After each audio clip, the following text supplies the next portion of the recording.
What if the greatest betrayal in your life is the one you commit against yourself every single day? In a world obsessed with image, applause, and approval, what if the most important rule of life is not about fitting in, but about finally becoming who you truly are? There is a moment in life when the noise of the world becomes overwhelming, so loud, so persistent, that one begins to feel lost within it. The demands of society, the opinions of others, the constant barrage of information, and the pressure to perform or conform form a thick fog that clouds judgment and suffocates individuality. Amidst this noise, many people search endlessly for direction, validation, or peace, only to find themselves more disconnected from themselves with each passing day. In this disorientation, a profound realization may occur that the most vital guidance cannot come from outside, but must rise from within. This inner voice, soft and often overlooked, begins to stir. Not with commands or loud proclamations, but with subtle nudges, quiet discomfort, symbolic dreams, or inexplicable longings. This inner voice is not the product of culture, education, nor is it shaped by the shifting trends of public opinion. It is ancient, rooted in the core of one's being. It whispers of forgotten desires, of unlived potentials, of paths not taken. It speaks a language older than words, a language of feeling and intuition. But to hear it requires one to pause, to disconnect from the compulsive need to react to every external demand, and instead turn inward with humility and patience. This turning inward is not withdrawal from the world, but an intentional act of self-reconnection. It requires a quiet courage, for to hear the inner voice is to confront the possibility that one's life has been lived in someone else's shadow.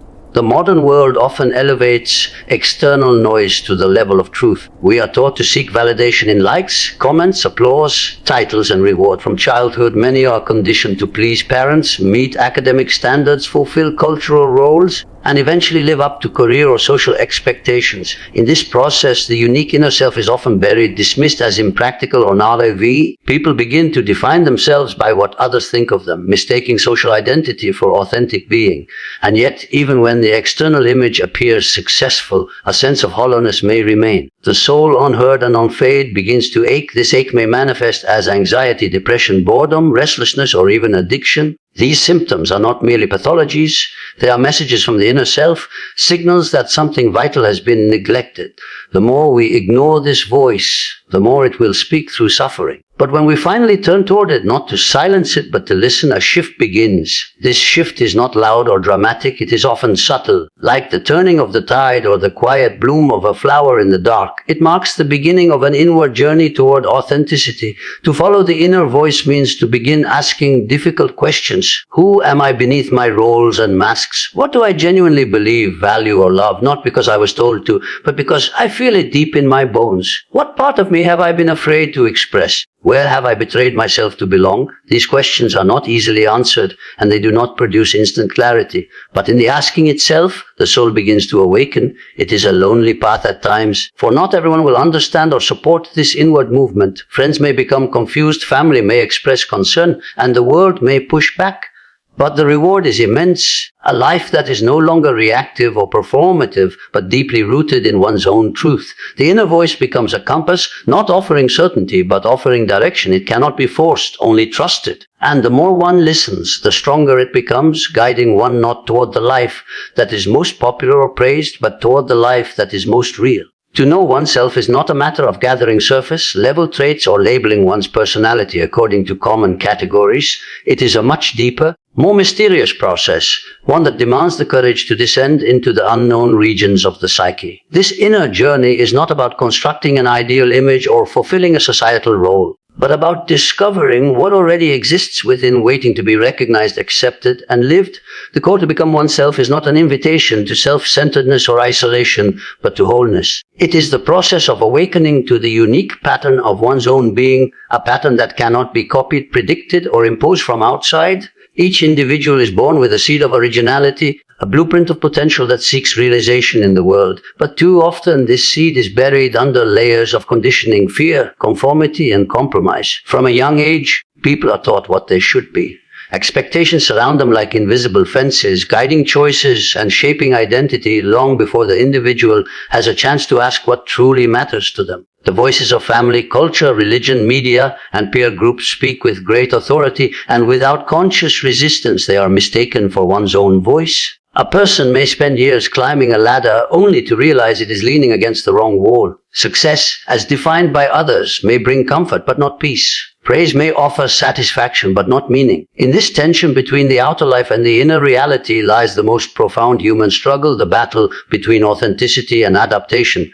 To truly know oneself, one must be willing to look honestly at both light and shadow. It means recognizing not only talents and virtues, but also fears, contradictions, and hidden desires. This is not a process of judgment, but of observation. It is not about becoming perfect, but about becoming whole. Every suppressed emotion, every denied impulse, every unlived dream is part of the self, and until it is acknowledged, it will distort one's experience of life. The process of becoming who one is cannot happen in the light of approval. It often begins in the darkness of doubt, solitude, and inner conflict. The false layers must be peeled away, not violently, but with patience and attention. This stripping down reveals something raw but real, the authentic self, imperfect yet alive, broken yet capable of healing. The courage to become oneself lies not in asserting one's identity loudly to the world, but in facing the unknown within and refusing to abandon it. It requires a kind of inner fidelity, a commitment to stay present with oneself even when the path is unclear. It demands letting go of the desire to please, the fear of rejection, and the illusion of control. It invites a reorientation of values, from external achievement to inner alignment, from image to essence, from ambition to meaning. This is not a rejection of the outer world, but a reordering of priorities,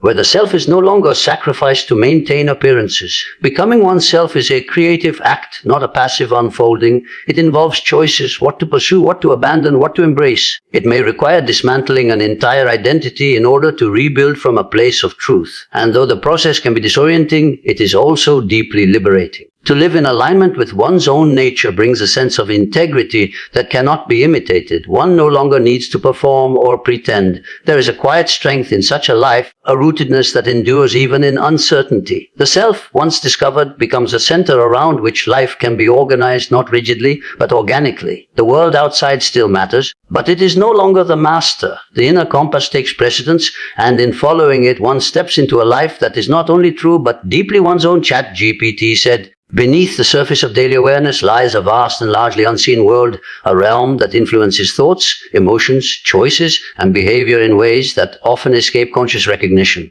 This is the realm of the unconscious, not simply a personal reservoir of forgotten memories or repressed feelings, but a living, breathing dimension of the psyche that holds the deepest roots of who one is. It is the birthplace of dreams, symbols, intuitions, fears, and instincts. The unconscious does not operate through linear logic or spoken language. It reveals itself through images, metaphors, impulses, and subtle energies that often defy explanation. And yet it is profoundly real.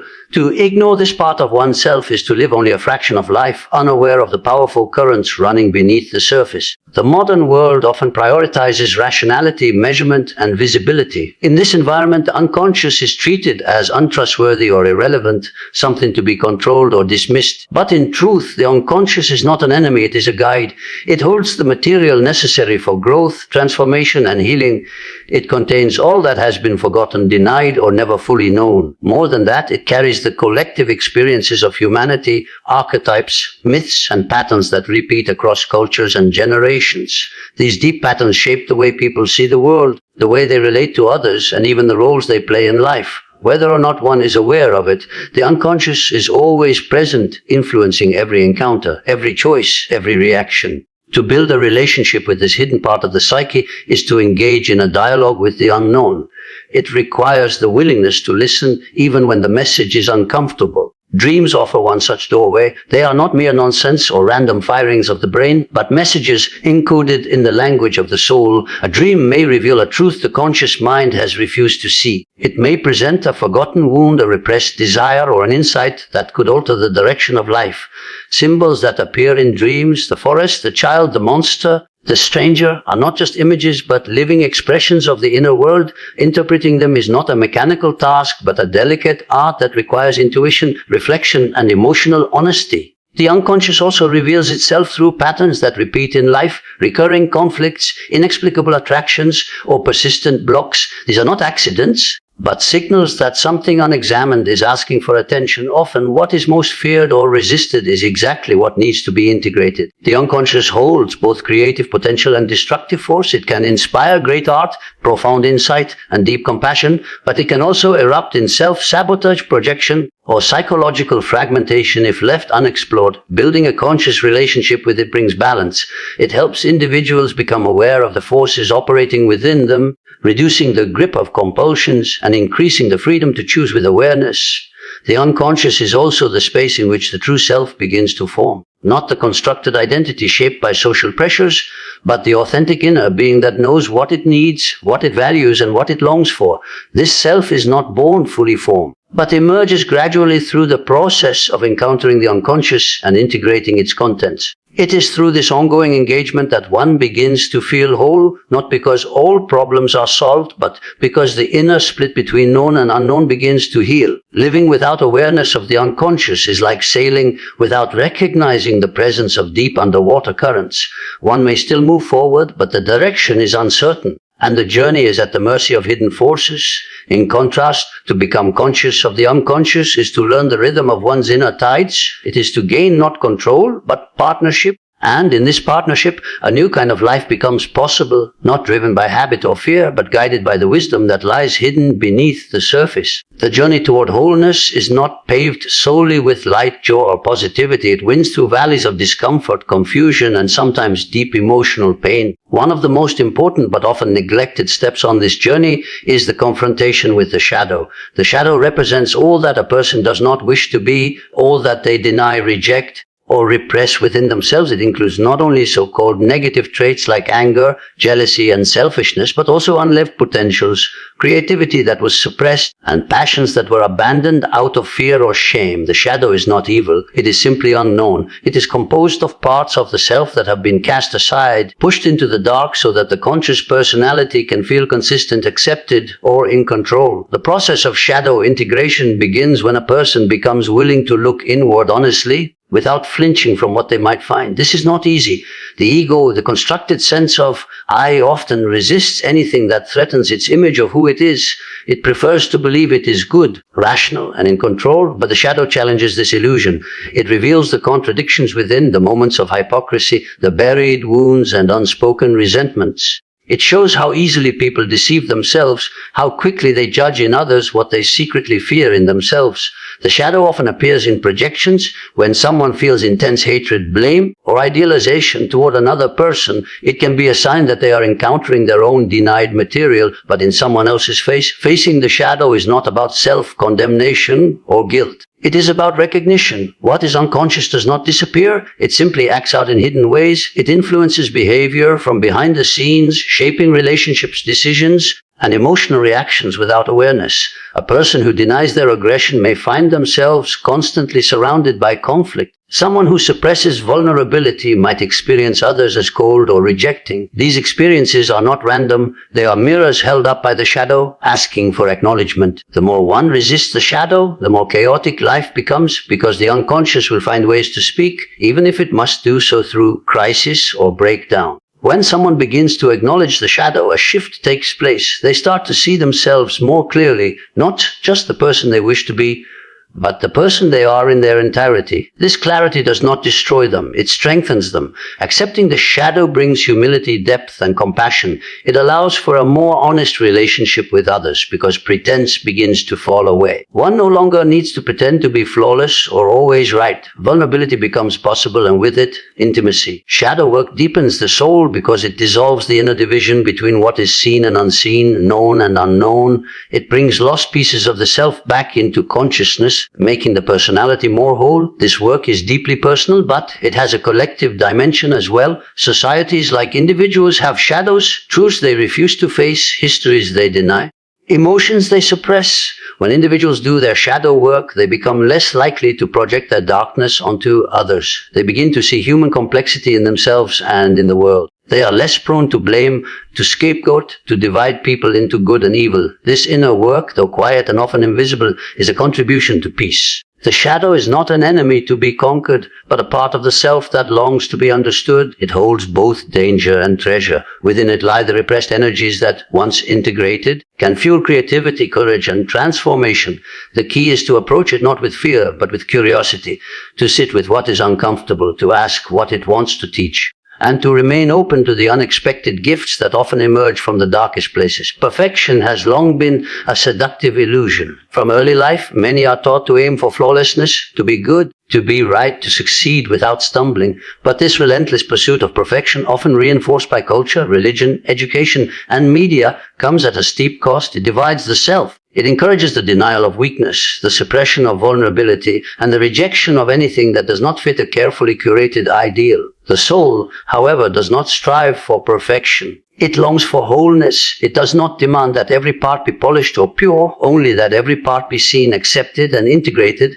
To live in harmony with oneself means allowing room for contradictions, failures, wounds, and imperfections, not as flaws to be fixed, but as essential elements of one's inner life. Wholeness is not a static state, but an evolving process. It is the result of integrating all aspects of the psyche, both conscious and unconscious. This includes the persona, the public mask one wears to function in society, but also the shadow, the inner child, the wounded parts, the repressed desires, and the inner wisdom. Each of these elements contains a vital piece of the full self. Integration means giving space to all of them, listening to their voices, and understanding the roles they play. The parts we often seek to exile, the anxious thoughts, the painful memories, the irrational fears, are not barriers to wholeness. They are the doorways into it. They carry messages that, when ignored, become symptoms, but when honored, lead to transformation. The attempt to be perfect often stems from a fear of rejection or inadequacy. There is a belief that only the ideal self is lovable, that mistakes must be hidden, and that failure defines worth.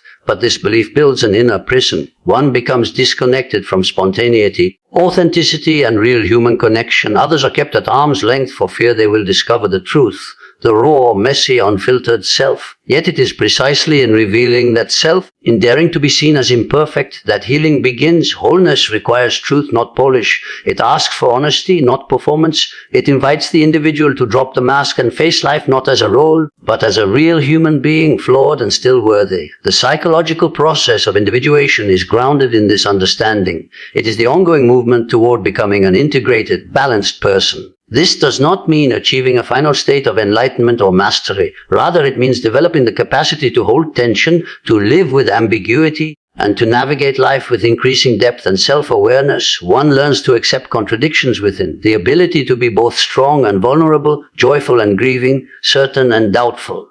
These tensions are not problems to be solved, but energies to be lived. They stretch the soul and allow it to expand. There is also a sacredness in imperfection. Wounds carry wisdom. Mistakes are teachers. The broken places often become the source of the greatest growth. By acknowledging what is incomplete, one becomes open to new possibilities. Life itself is imperfect, full of surprises, tragedies, and changes that defy control. To seek perfection is to resist life. To embrace wholeness is to say yes to it. This requires compassion both for oneself and for others. It means seeing people not as successes or failures, but as complex beings, always becoming. In this way, wholeness is an act of courage. It asks for the bravery to let go of the idealized self and embrace the real self. It is not a destination, but a path, not a goal, but a rhythm. It is found in the willingness to face all parts of one's being with honesty and love. This inner acceptance reflects outward, changing how one relates to the world, not with judgment or fear, but with depth, humility, and grace. Life rarely moves in a straight line, while the conscious mind craves certainty and progress that is linear and predictable. The deeper reality of human growth follows a different pattern, one that is circular, spiral, and often recursive. Experiences do not simply come and go, they return in altered forms, inviting individuals to revisit old wounds, recurring challenges, and long-standing patterns with new levels of awareness. What was once misunderstood or feared may reappear years later, offering another chance at integration. This is not regression, it is deepening. Growth does not mean escaping the past, but transforming the relationship with it. The spiral path is one of evolution, where each return to the same issue occurs at a higher level of consciousness, offering a richer understanding and a more mature response. People often imagine personal development as a journey with a beginning, middle, and end, a linear progression from ignorance to knowledge, from weakness to strength. But the psyche does not operate in this mechanical fashion. Emotional and spiritual growth involve cycles of death and rebirth, of letting go and rediscovery. One might believe they have overcome a fear, only to find it resurfacing years later in a different context. This return can be discouraging if one expects finality, but it is profoundly meaningful if one sees life as a spiral. Each time an old emotion reappears, it does so to be seen more clearly, felt more deeply, and healed more completely. There is wisdom in these repetitions. They serve as mirrors that reflect back the areas still longing for attention.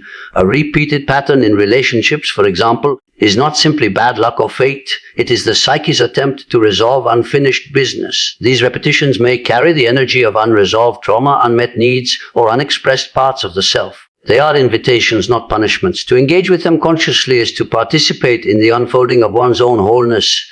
The spiral path encourages humility because it dismantles the illusion of control. It teaches that even after years of work, one is still vulnerable to the same inner storms. Yet it also affirms that this vulnerability is not weakness.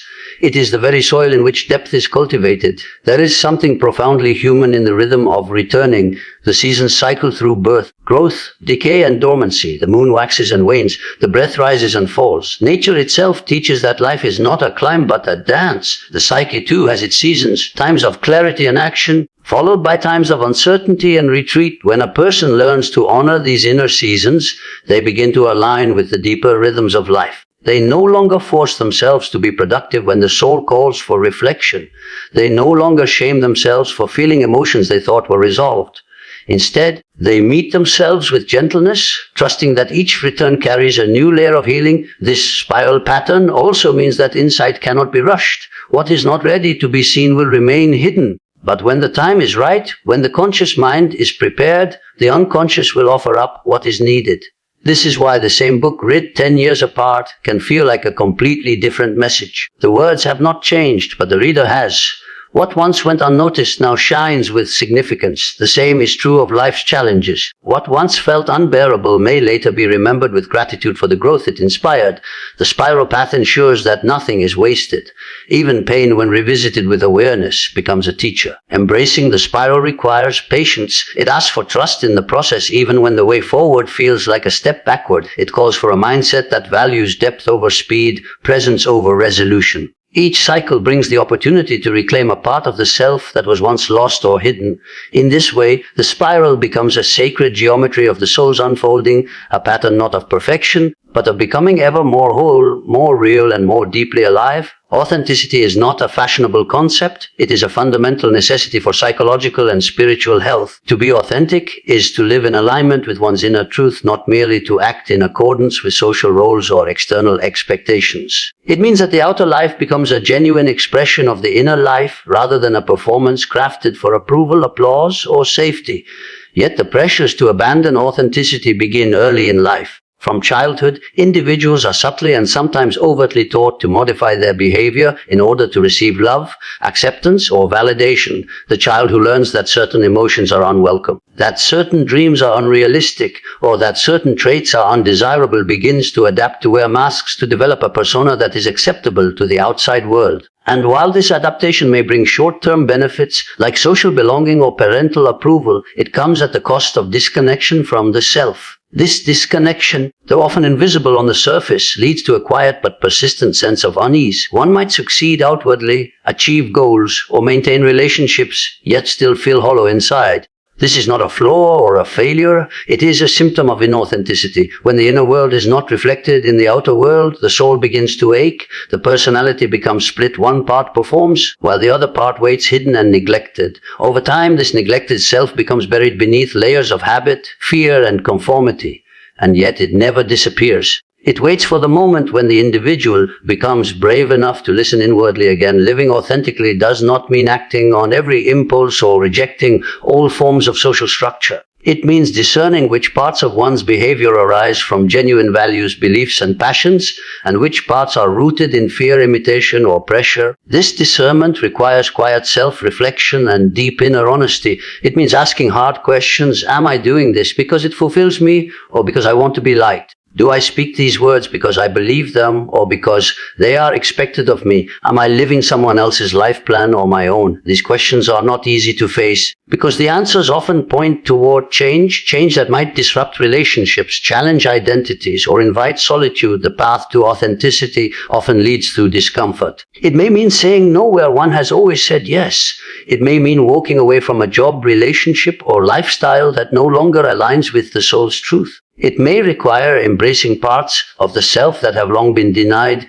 creative passions, spiritual yearnings, or emotional sensitivities. Others may not understand. Some may feel threatened. The outer world may resist the change, but that resistance is a test of commitment, not a signal to turn back. Authenticity is not always comfortable, but it is always liberating. When a person lives in truth, even difficulty becomes meaningful. Suffering is no longer empty. It is part of a larger movement toward integration and wholeness. The authentic self is not a fixed identity. It is a dynamic, evolving presence that grows as one deepens in awareness. To live authentically is to stay in relationship with that inner self, to remain faithful to its guidance even as it shifts over time. What felt true at 20 may no longer feel true at 40, and that change is not betrayal, it is evolution. Authenticity requires continual self-inquiry and the courage to let go of outdated masks. It is not a destination to reach, but a way of being that must be renewed again and again in the face of life's ever-changing circumstances. In this way, authenticity becomes a kind of spiritual discipline. It asks for loyalty to the soul above loyalty to image. It requires humility because it involves the constant shedding of illusions. It invites compassion, both for oneself and for others, recognizing that everyone is engaged in their own complex journey toward truth. To be authentic is not to be perfect. It is to be real, to stand in the world without armor, without pretense, and with the quiet strength of someone who has come home to themselves. The human search for meaning is not merely a philosophical endeavor. It is an existential necessity. Without a sense of meaning, even the most comfortable life can feel empty, and even the most successful achievements can ring hollow. Meaning gives context to suffering, direction to choices, and coherence to one's identity. It is the thread that connects past, present, and future into a narrative that feels worth living.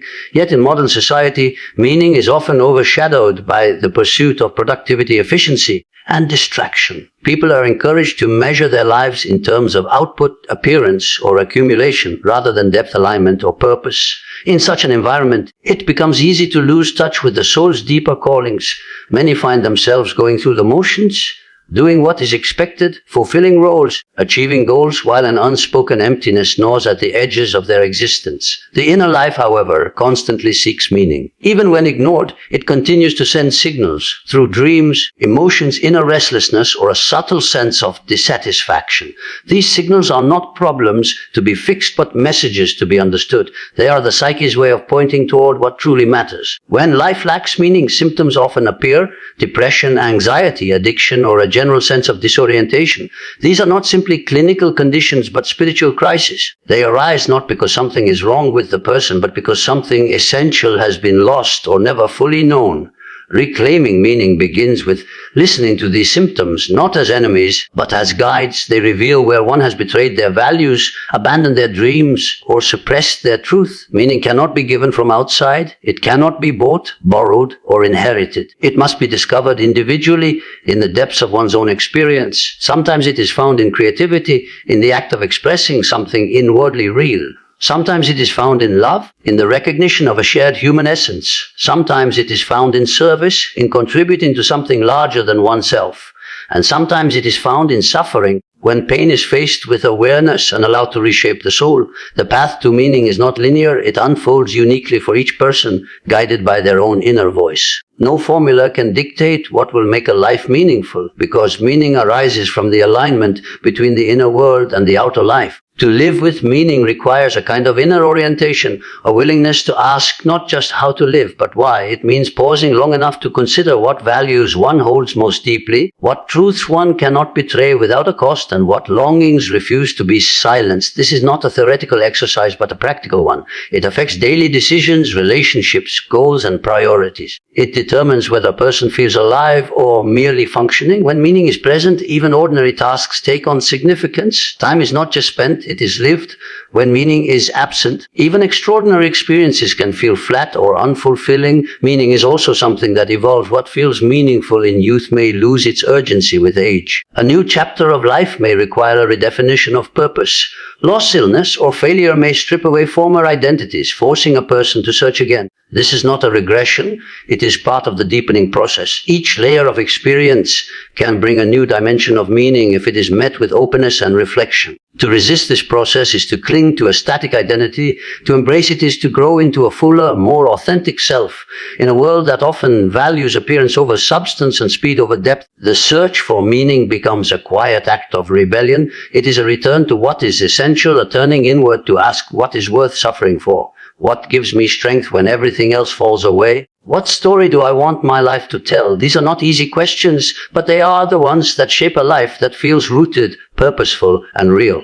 In answering them, not once but again and again, a person begins to live not just from the surface, but from the soul. Chaos is often feared, misunderstood, or avoided at all costs. It represents the unknown, the unpredictable, the uncontrollable, a state that threatens the structures people have carefully built to maintain order in their lives. Yet, paradoxically, chaos is also the very ground from which transformation emerges. Without chaos, there can be no real change, no authentic growth, and no genuine rebirth.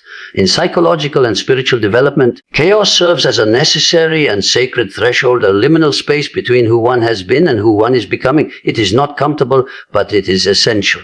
When the old structures of meaning collapse, when certainty vanishes, and when identity itself is shaken, one enters the fertile darkness where deeper truths are born. This sacred chaos often arrives in times of crisis, a sudden loss, an illness, a betrayal, a collapse of belief. These are not just unfortunate interruptions to the normal flow of life. They are invitations to step outside the known and to face the raw forces of change. During such times, the ego, which is built to preserve stability and control, finds itself powerless. Its strategies no longer work. The narratives it relied upon dissolve. This can feel like death, but it is the death of illusion, not of essence. Beneath the disorientation lies the potential for something utterly new, something that could not have emerged within the safety of structure alone. In mythology and dreams, chaos is often symbolized by the ocean, the storm, the cave, or the underworld. These symbols reflect the psyche's understanding that chaos is not empty. It is a space of gestation. Like a seed breaking open in the dark soil, the self must sometimes disintegrate to grow. The process is painful because it involves letting go, not just of external conditions, but of internal attachments. One must surrender outdated beliefs, shed false identities, and face emotions long buried. This is not a linear process. It moves in cycles often marked by confusion, fear, and resistance. But if one can remain present in the midst of the storm, something new begins to take shape. What emerges from chaos is not a return to the old self, but the birth of a deeper, more authentic one. The new self is not constructed according to social norms or past conditioning. It rises organically, shaped by truth rather than expectation. This rebirth cannot be forced or rushed. It must be allowed to unfold in its own time, like healing or mourning, and it often brings with it a renewed sense of meaning, creativity, and connection. The chaos that once seemed destructive reveals itself as a hidden order, an intelligence working beneath the surface to realign the individual with their inner purpose. The willingness to enter chaos requires trust in the process of life, trust in the resilience of the soul, and trust that one's essence cannot be destroyed by disintegration. This trust is not blind optimism. It is a grounded faith born of experience, a knowledge that what is real will endure even when everything else falls away. People who have passed through deep chaos often speak of a clarity they could not access before, a humility that softens the heart, and a wisdom that cannot be learned in comfort. They become less rigid, more compassionate, more open to mystery. They no longer fear uncertainty because they have met it face to face and discovered it was not their enemy. Sacred chaos does not come to punish. It comes to awaken. It breaks apart what is false so that what is true can emerge. It strips away illusion, not to leave one empty, but to make space for something real.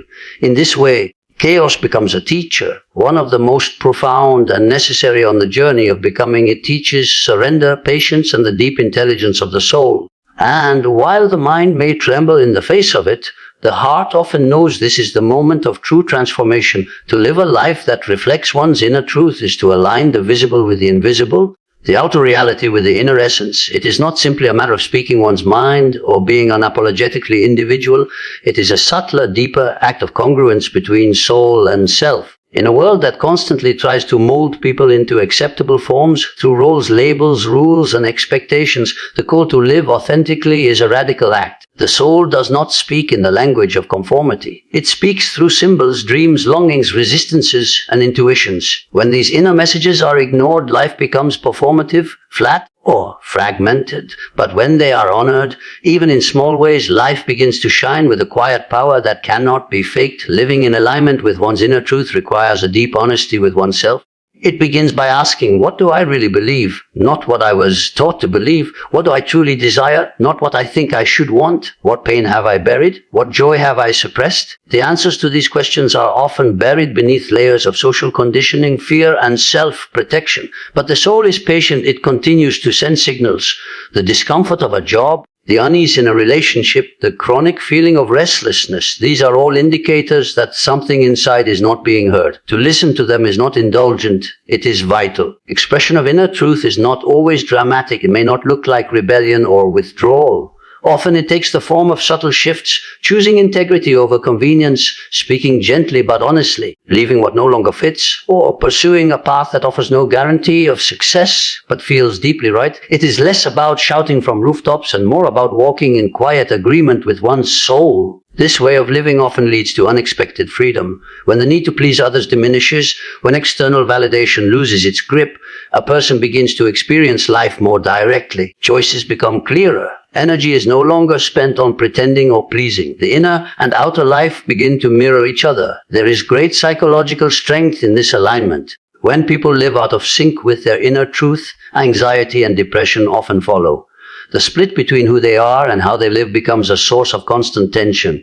But when the split is healed, when a person gives themselves permission to be who they are, a profound sense of peace can emerge.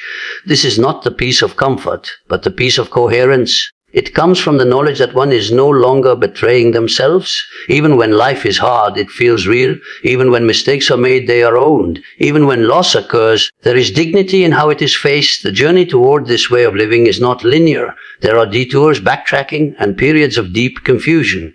The world often punishes authenticity, especially when it challenges systems of power or disrupts familial and social expectations. That is why courage is required. The courage to walk through discomfort, the courage to be misunderstood, and the courage to not abandon oneself in order to be accepted. This courage is not always loud. Sometimes it is the quiet choice to stay true when no one is watching. Over time, a person who lives from inner truth begins to carry a certain presence. Their life may not look extraordinary from the outside, but it carries depth.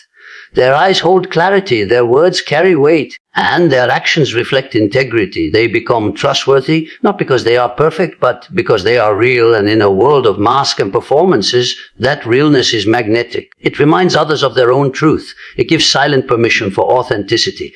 It shows that another way is possible. Not easier, but infinitely more meaningful. This is not a life lived for applause, legacy, or image. It is a life lived from the soul and for the soul. In the end, the most important rule of life is not written in books or imposed by society. It's discovered in the quiet, often uncomfortable journey within. When you choose to live in alignment with your inner truth, you don't just exist, you become. Not someone else's version of success, but your own honest, whole, and meaningful self.